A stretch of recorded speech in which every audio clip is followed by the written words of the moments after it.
আসসালামু আলাইকুম, সবাই কেমন আছেন? আমি তো আল্লাহর মতো ভালো আছি। তো ফিরে আসলাম আরেকটা নতুন ব্লগ নিয়ে। তো এখানে আমি আমাদের কাছে ডাব পাড়িয়েছি, ডাবের পুডিং বানাবো আর ডাবের পানিও খাবো। গরমের মধ্যে কিন্তু ডাবের পানি খেতে অনেক ভালো লাগে। তো দেখতে থাকেন, সাথেই থাকেন, আশা করি ভিডিওটা ভালো লাগবে। তো ভালো লাগলে আমার চ্যানেলটা অবশ্যই সবাই সাবস্ক্রাইব করবেন, সাবস্ক্রাইব করে আমার পাশে থাকবেন আর লাইক কমেন্ট শেয়ার করবেন। জোরে বৃষ্টি নামছে এখন, ঝুম বৃষ্টি যাকে বলে। এই যে অনেক জোরে বৃষ্টি হইতেছে এখন। তো বৃষ্টি হলে কিন্তু আমার ভালোই লাগে, ঠান্ডা ঠান্ডা একটা ওয়েদার থাকে। একটাই সমস্যা, তো জামা কাপড় শুকানো যায় না আর কি। বৃষ্টি আমার অনেক ভালো লাগে। আমি বসে বসে যখন আর কি কাজ না থাকে, বৃষ্টি বৃষ্টি নামে, তখন আমি বসে বসে বৃষ্টি দেখি আর চা খাই বারান্দায় বসে বসে। আমরা যখন ছোট ছিলাম এই দিনে, তো ওই যে এই সময় বৃষ্টি নামলে পরে পুকুর পাড় দিয়ে কিন্তু কই মাছ উঠতো। তো এখন তো আর কি করি না, আগে পুকুর পাড় দিয়ে ঘুরতাম, তো দেখি তো কই মাছ ওঠে নাকি। এখন সকাল 9টার মতো বাজে। তো আমি এখন নাস্তা খাচ্ছি। তো বৃষ্টির দিনে মজাদার খিচুড়ি। তো বৃষ্টি হলে খিচুড়ি রান্না না করলে আমার ভালো লাগে না। তো বৃষ্টি মানেই খিচুড়ি খেতে হবে। তো ডিম ভাজা নিয়েছি, এখানে আছে একটা মাছের ভর্তা, এখানে আছে পেঁয়াজ মরিচ ভর্তা, আর ঘি ছিটিয়ে নিয়েছি আগে খিচুড়ির উপর দিয়ে। তো আজকে সকালে এমনি বৃষ্টি ছিল, একটু ঠান্ডা ঠান্ডা লাগতেছিল, তো ঘুম থেকে উঠতে একটু লেট হয়ে গেছে, তো ওই জন্য ঝটপট করে খিচুড়ি রান্না করছি। বেশি ভর্তা বানাই নাই। তো মাংসের তরকারিও ছিল, ওরা খাচ্ছে মাংস তরকারি, আমি মাংস তরকারি নিয়ে নেই। তো বৃষ্টি মানে খিচুড়ি খেতে হবে। এই যে বৃষ্টি পড়তেই আছে, কি বাতাস।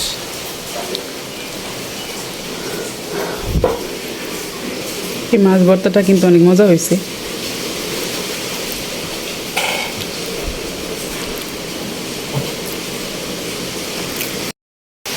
তো আমি আজকে দুপুরে ফ্রাইড রাইস করতেছি। তো ফ্রাইড রাইস আর চিকেন ফ্রাই করব, আর একটা চিকেন মশলা করব। তো এখানে আমি ফ্রাইড রাইসের জন্য রাইসটা আগেই বয়েল করে রাখছি। তো এখানে আছে গাজর, তারপরে মুরগির মাংস ছোট করে কাটা, মানে এটা আগে ভেজে রাখছিলাম। তারপর আছে ডিম। তো বরবটি আজকে ছিল না, বরবটিটা দিতে পারি নাই, রাইসের মধ্যে ঘরে বরবটি নাই। তো গাজর দিছি। তো এগুলো আমি এখন কড়াইয়ের মধ্যেই করে নিচ্ছি, মানে একটু বাটার দিয়ে, তারপরে সয়া সস, তারপরে গোলমরিচ, টমেটো সস, তারপরে রসুন কুচি, এগুলো সব দিয়ে একটু মশলাটা ভুনা করে নিয়েছিলাম, মানে হালকা একটু সস, টমেটো সস, এগুলো সব দিয়ে। তারপরে এখন আমি রাইসটা দিয়ে দিব।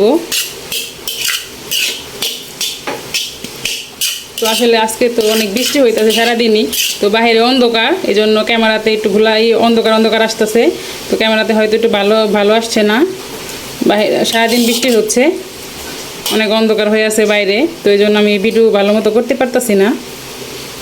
তো যতটুকু পারতেছি ততটুকু শেয়ার করতেছি। তো এখন আমি রাইসটা দিয়ে দিব। তো এখানে চিকেন আছে, ডিম ফ্রাই করে দিছি, ভেজে দিছি, তারপরে গাজর আছে, সব কিছু দিয়ে দিছি। এখন বয়েল রাইসটাও আমি দিয়ে দিব। তো এখন আমি বয়েল করা রাইসটা দিয়ে দিয়েছি, তো মিশানো হয়ে গেছে। তো আজকে আমার রাইসটা একটু বেশি হয়ে গেছে। তো এখানে কিন্তু আমি সবই দিয়েছি, চিকেন দিয়েছি, তারপরে ডিম, সবই। বরবটিটা দিতে পারি নাই, কারণ ঘরে ছিল না, এই জন্য সমস্যা নাই, ঘরে যা আছে তাই দিয়ে রান্না করছি। তো আমার রাইসটা কিন্তু এখন হয়ে গেছে। তো বাইরের অন্ধকার, এই জন্য ক্যামেরাতে একটু খারাপ পড়তেছে ভিডিওটা। তো এখন আমি চিকেন ফ্রাই করব, মাংসটা আমি আগে ম্যারিনেট করে রাখছি। তো এখন আমি রাইসটা নামিয়ে তারপরে চিকেনটা ফ্রাই করে নিব। তো এখানে আমি মাংস ম্যারিনেট করে রাখছি, তো কিছু ভাজতেছি, কড়াইতে দিয়েছি, কড়াইগুলি হয়ে গেলে তারপরে আবার দিব। তো এই যে আমার এখানে মাংস ফ্রাই করতেছি।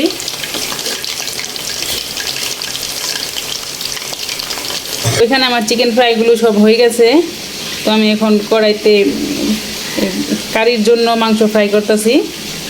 তো কারিটা মাংসগুলো ফ্রাই হয়ে গেলে তারপর কারিটা রান্না করব। তো এখানে সব চিকেন ফ্রাই করা শেষ আমার। এই যে তোমার কারির জন্য মশলাটা ভুনা হয়ে গেছে, তখন ফ্রাইটা ঢেলে দেব। তো এখন আমি চিকেন ফ্রাইটা দিয়ে দিছি। তা একটু পর আমার কারিটা রান্না হয়ে যাবে। তো আজকে খুবই অন্ধকার লাগতেছে, তো ভিডিওতে ভালো আসতেছে না, কারণ বাইরে খুবই অন্ধকার।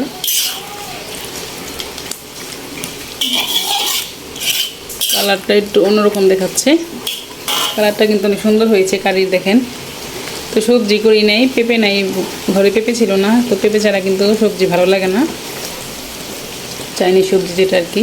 তো পেঁপে, বরবটি, গাজর তিনটাই লাগে। অন্য একদিন আবার চাইনিজ সবজিটা করব।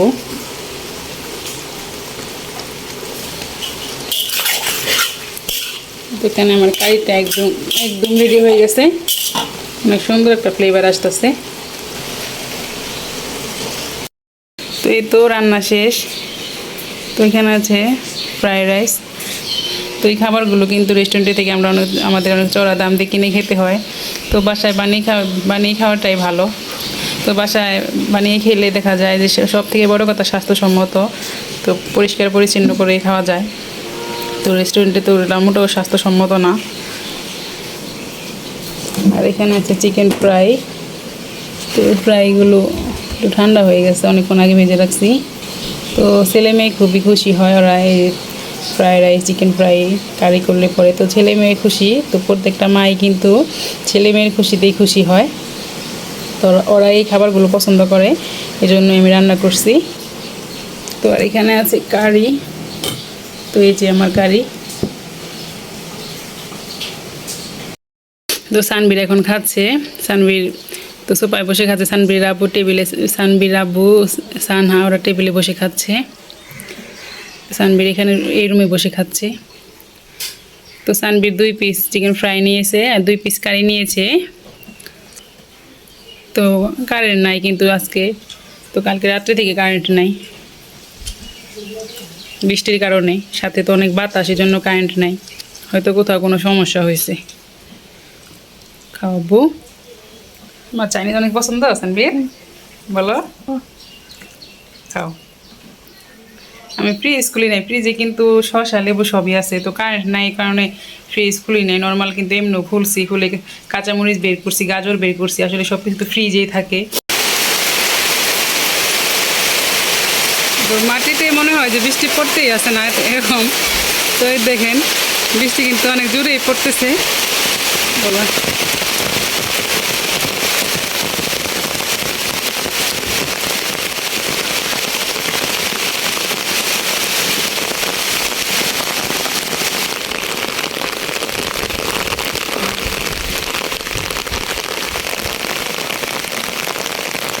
বাবুর পাখিগুলির কষ্ট হচ্ছে কারণ বাতাস ছেড়ে দিছে।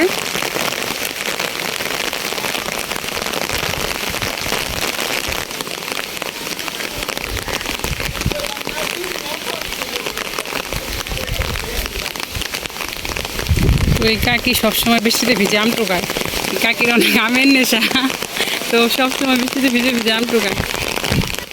এই সিরাত, সিরাত, এই সিরাত, আসো বৃষ্টিতে ভিজি। বাবুই পাখি তোমরা কি করতেছো বাসার ভিতরে? বৃষ্টি নামলে পাখিদের অনেক কষ্ট হয়। বাবুই পাখিকে ডেকে বলেছে, চড়ুই কুড়ি ঘরে থেকে করো শিল্পীর পড়াই, আমি থাকি মহাসুখে অট্টালিকার পরে, তুমি কত কষ্ট পাও বৃষ্টির ঝড়ে। বাবুই হাসিয়া কহে, সন্দেহ কি তাই, কষ্ট পাই তবু থাকি নিজেরই বাসা, পাকা হোক তবু ভাই পরেরই বাসা, নিজ হাতে গড়া মোর কাঁচা ঘর খাসা। ওদের বাসা বানানোটা অনেক সুন্দর, এরকম করে কোনো মানুষও পারবে না বাসা বানাতে। তো দেখেন এরা কত সুন্দর করে বাসা বানাইছে। তো আমার অনেক ভালো লাগে। তো আমি যখনই সময় পাই বিকালের দিকে, সন্ধ্যার দিকে আর কি, সন্ধ্যা না মানে বিকেলের দিকে, তো আমি এখানে এসে দাঁড়াই থাকি, ওদের বাসাগুলো ওরা দেখি, ওরা বাসার ভিতর ঢুকে বের হয়। তো যখন সন্ধ্যা হওয়ার আগে আর কি, ওই সময় ওরা বাসার ভিতরে আর সব পাখিরা আসে আর কিচিমিচি শব্দ করে, কারণ সব তখন এই বাসার সামনে এসে জড়ো হয়। আবার সকালের দিকেও তখন মানে আবার নিচ থেকেও শোনা যায় এই পাখিগুলো কিচিমিচি করে, অনেক শব্দ হয়। বাবা বৃষ্টি হয়ে যাইতেছে, অনেক বাতাস ছেড়ে দিছে, আর মনে হয় আমি ছাদে দাঁড়িয়ে থাকতে পারবো না, আমার ভয় লাগে বাতাস ছাড়লে। আমার ভয় লাগে বাতাস ছাড়লে, আর ছাদে আমি একা একা ছিলাম, এই জন্য আমি নিচে এসে পড়ছি। তো এই আমগুলো হচ্ছে আমাদের বাড়ির, তো আমাদের বাড়ির মানে আমার বাবার বাড়ির গাছে আর কি আমগুলো। তো আব্বা কয়েকটা চারা গাছ লাগাইছিল, মনে হয় ওই গাছের এই আম নার্সারি থেকে কিনে লাগাইছিল। তো রং ধরা আর কি, ঘরে রাখলেই খাওয়া যাবে, পেকে যাবে। এটাও রং ধরাই যে দেখেন। তো এই আমটা, এই যে এটা মনে হয় ব্যানানা ম্যাঙ্গো। এই যে দেখেন কীরকম লম্বা, এই যে ব্যানানা ম্যাঙ্গো যাকে বলে, লম্বা। আমটা কিন্তু দেখতে অদ্ভুত, তাই না? এই দেখেন কীরকম লম্বা, দেখছেন?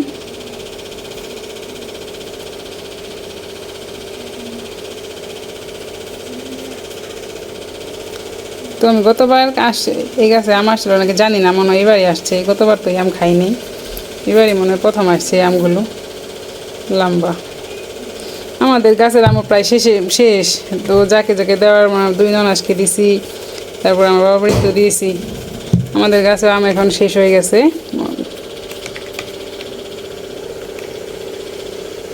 এই যে এই আম লম্বা আম, দুইটা আম, এই যে একটা আর এই যে একটা, কেমন লম্বা আমগুলো। এই যে আমগুলি অনেক সুন্দর লম্বা।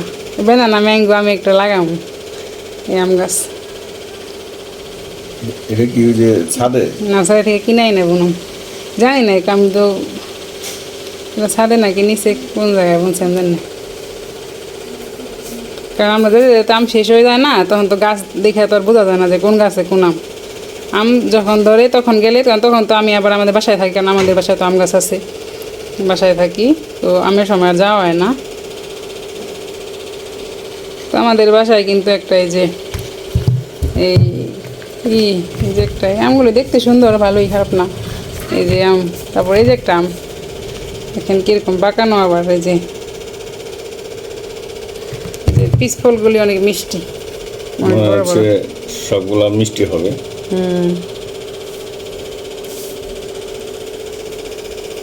তো এখন একটু শক্ত আছে, আর একটু নরম হইলে খাওয়া যাইব।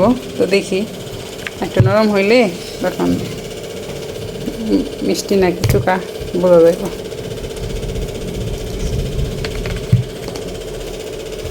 তো কাদের বাসায় বেদানা ম্যাঙ্গো গাছ আছে জানাবেন। এই যে এরকম লম্বা আম হয়, একটা আম দেখেন কত বড় লম্বা টাইপের আম। ঠিক আছে, দুইটা আম আছে।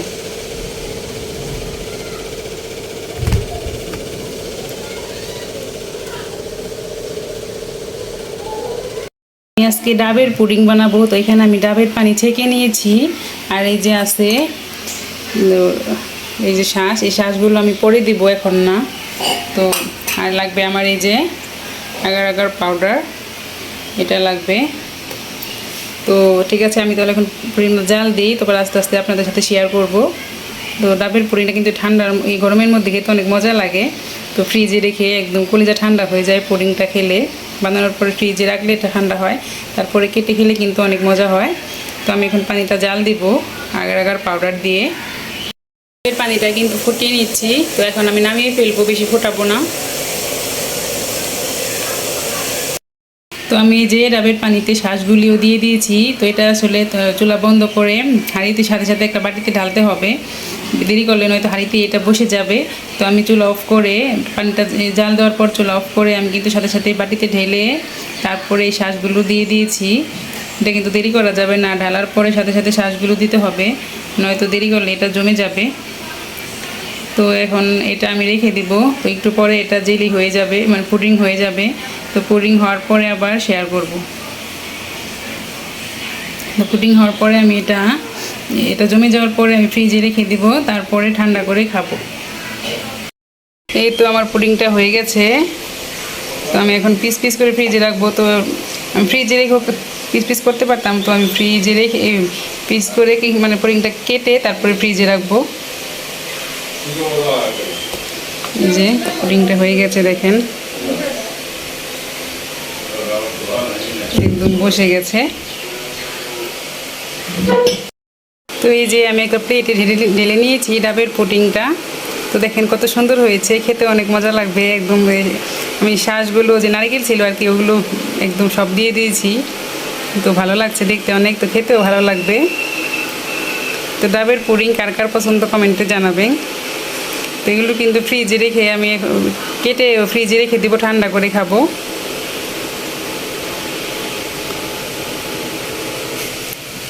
গরমের সময় মাছই আসে। আমার পুডিংটা কিন্তু অনেক সুন্দর হয়েছে। আমার পুডিংয়ের জন্য কিন্তু লাইক দিবেন ভিডিওতে সবাই।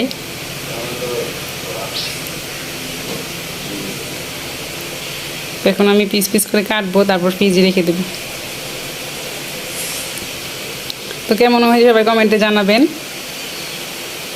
আর কে কে বাসায় ট্রাই করছেন এই পুডিংটা তাও জানাবেন। এটা কিন্তু ভাইরাল একটা পুডিং, তো সবাই বানাইছে মনে হয়, সবাই ট্রাই করছে। পুডিংটা পিস পিস করে কেটে নিয়েছি, তো অনেকগুলো পিস হয়েছে। তো ভিডিওটা আর বড় করবো না, কোরবানির গরু কেনার আকর্ষণীয় ভিডিও দেখার আমন্ত্রণ জানিয়ে আজকের মতো এখানে বিদায় নিচ্ছি। আল্লাহ হাফেজ।